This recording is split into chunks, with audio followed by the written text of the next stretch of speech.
एवढंच सांगेन की आता जेवढे मशिदीचे वर भोंगे आहेत त्यांनी आतापासूनच काढायला सुरुवात करावी। भोंग्यांचे आता 5-5 हे नखरे आम्ही सहन करणार नाही।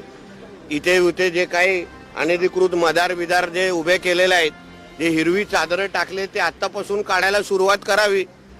स्वतःहूनच काढले तर बरे आहे, नाहीतर उद्या आम्हा लोकांना बुलडोजर चालवायला लागले तर मग उद्या उगाच शुक्रवारी पण ढुंगणवरती करता येणार नाही। म्हणून जे काय वेळेत काढण्याचं सुरू करावी। 5-5 भोंगे आता आम्ही जसं सांगितलं होतं 23 पर्यंत तुमची टाइम लिमिट आहे। 23च्या नंतर आम्ही काय 5-10 भोंगे महाराष्ट्रात वाजायला जास्त देणार नाही। म्हणून जेवढा डोक्यात आहे तेव्हा अगोदर जेव्हा वेळ आहे तेव्हापासूनच मुल्ला मौलवीनी जी काय नाटके हे जे काय फतव्यांची नाटकं करायला सुरू केलेली, आमच्या महाराष्ट्रात फतवा चालला नाही, भगवाच चालला।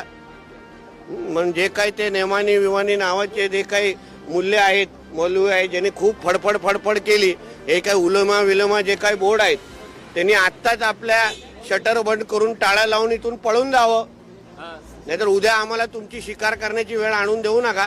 सर, हिंदुत्वाच्या मुद्द्यावर महाराष्ट्रात बुलडोजर देवा पॅटर्न म्हणून तुम्ही सुरुवात केली होती, त्या पॅटर्नची सुरुवात आहे, तो पॅटर्न पुढे सुद्धा काय बरं? म्हणून मी तुम्हाला त्यांना वेळ देतोय ना। आता 3-4 दिवस सत्ता बसण्यासाठी, सरकार बसण्यासाठी आहे।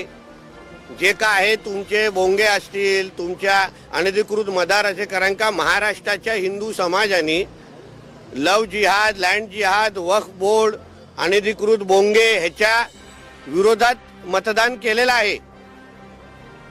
आता जे काही भोंगे वाजवणारे 5 वेळा आहेत, जे काय अनधिकृत मदार आणि हिरवी चादरं टाकणारी लोक आहेत, त्यांनी आता आपला बोऱ्या बिस्तारा बांधावा आणि आता पाकिस्तानला निघून जावं। नाहीतर उद्या अगर तुमच्या अंगावर चारी बाजूने अगर आमचे बुलडोजर चालायला सुरू होतील तेव्हा मग अल्लाह अकबर किंचाळत बसू नका। संजय राऊतांनी धनंजय चंद्रचूडांवरती सुद्धा आरोप केलेले आहेत, पक्षांतराचे दरवाजे त्यांनी खुले ठेवले म्हणून असं एक लक्षात घ्या ना, ह्या सकाळच्या ह्या